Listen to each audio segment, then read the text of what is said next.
Yes, isang napakagandang araw sa ating lahat mga katular. Samahan niyo po kami. Papunta po kami sa Biliran Province. Project po namin is sa Biliran Naval, Luksoon.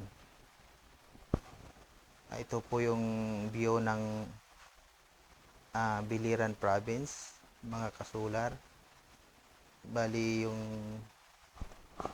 road po nila is 4 lanes, tahimik, napaka-organized yung lugar nila, maganda yung view. Saka yung kilo ng isda dito napakamura mga kasular kumpara sa ibang lugar. Yung kilo ng tulingan nila dito is nasa 180 lang, 160, 180. Yung deals nila dito is 50 per kilo. Napakamura kaysa kumpara sa ibang lugar mga kasular. So papunta po kami ngayon sa site namin, yung lugar na isusolar namin kay Engineer Dennis Alarde. Medyo nasa gitna pa po kami ng Biliran Province mga kasular. At may mga kasama po ako. Unsay kasulti nimo sa atong magbiyaheron gal? Okay, itong biyaheron, malipayon, magulanon. Ano man? Kay init ang panahon. Una ang malipayon, iubuhay ang magulanon. Oh, kay Unsa may init ang malipayon? panahon. Malipayon, kay kita tagdag ang lasang. Ang magulanon, Mag-init kayong panahon. init ang panahon. Muratag kalibangon. Arang-arang lagi sa ginama. Ayaw. Paarangan ka? Ayaw. Kita kang bukid. Ang bagabok na rin natin. 3 kilometer naman at kuan. Bilira. 3.6. Kare, interview sa ring isa gal. Ikaw na interview ni agaw gal. Og makakita ka kasawa ni, og isa may imong itutuan na ning kuan, og mga dire ka maminyo, okay pa. Unsa may ako maistorya nimo ane sir nga og ani kas napalma kuyo sir kay dagko man kayong kalasangan sir nga dalagat pod. Sa may makaistorya aning kuan magbuoy kag daghang anak ani sir. Kabarato lagi isda sir. Tapos merkado aron mo trending nang ilang kuan precious isda. Okay, pasko mga kasular, malapit na po kami sa Luksoon na Biliran, site na isusolar namin. Ngayon, dito na po kami sa malapit sa area. Yung City Highway dito. Bali sa yung isusolar namin mga kasulat is nasa taas. Kaya tatawag na Luksoon. Sa Tagalog po ay tatalon. Mataas po. So andito na po kami sa bahay ni engineer. Ayan po. Napakalaki po yung bahay niya. Dito po kami pinapasok po kami. Dito po kami pinapatulog ni engineer. Ayan po, kompleto po yung accommodation niya. May basketball court. Tapos sa baba po napaka-overlooking po. Makikita po yung halos buong Luksoon. At sa baba po may sarili din kaming gym. Yes po, may gym po yan sa baba. Kaya tuwang-tuwa yung mga tropa nung sinabi ni engineer na dito na kami matutulog. Ito po yung gym ni engineer. Yan, kompleto po. Kung walang ginagawa, yan, buhat-buhat lang dyan ng konti.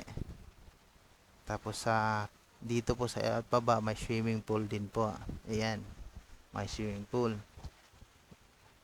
Pwede kaming maliligo dyan. Tapos, dito po sa bahay ni engineer is ito po yung pangalawang bahay niya dito sa Naval. Bali wala pong nakatira dito. Ang plano po ni Angel dito is gawin po itong staycation.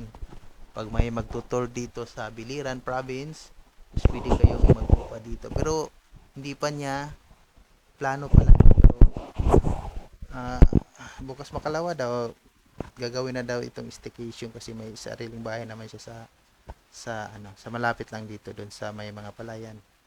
Mas sariwa doon,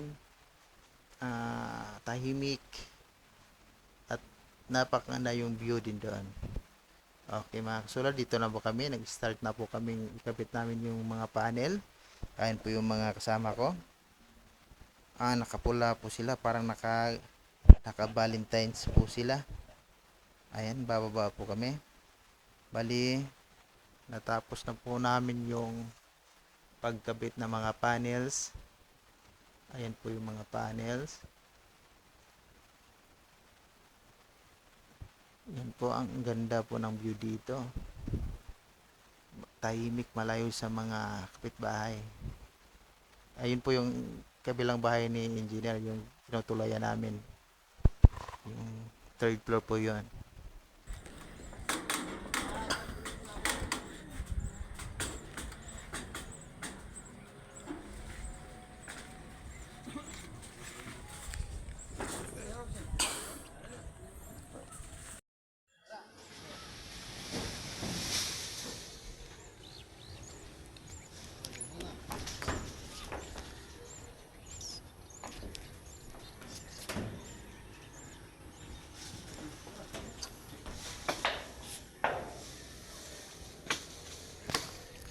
Rest up dira tang buhi ko dira buhi ko. Nagkuan na siya wala may kuan way butas. Wa magpantalon, tako nig penalty siya ron.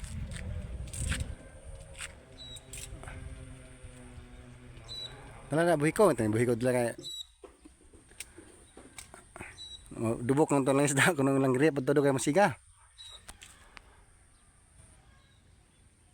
So ayan mga kasular, tapos na po natin ikabit yung 8 kilowatt package ni Engineer Dennis Alarde. Ayan po yung gawa natin mga kasular. Matibay, malinis po. Solar hybrid, solar off-grid. Ayan. Tapos yung ATS niya. Ano po yung mga ATS? Ayan po yung battery breaker. Ay, 238 12 kilowatt battery. Ayan po yung DE 8 kilowatt hybrid inverter. Ayan po. 922 EM ang lakas po ng harvest ng DE na setup natin. Alas 9 pa lang ng umaga. Ayan, malapit na mapuno yung battery. Ayan. So, maraming salamat mga kasular at antabayan nyo po yung susunod na setup namin sa iba't ibang lugar sa Pilipinas. At may mga matutunan po kayo kaya tuloy lang po kayo sa panonood ng aming mga video. Maraming salamat po at mabuhay po tayong lahat. God bless.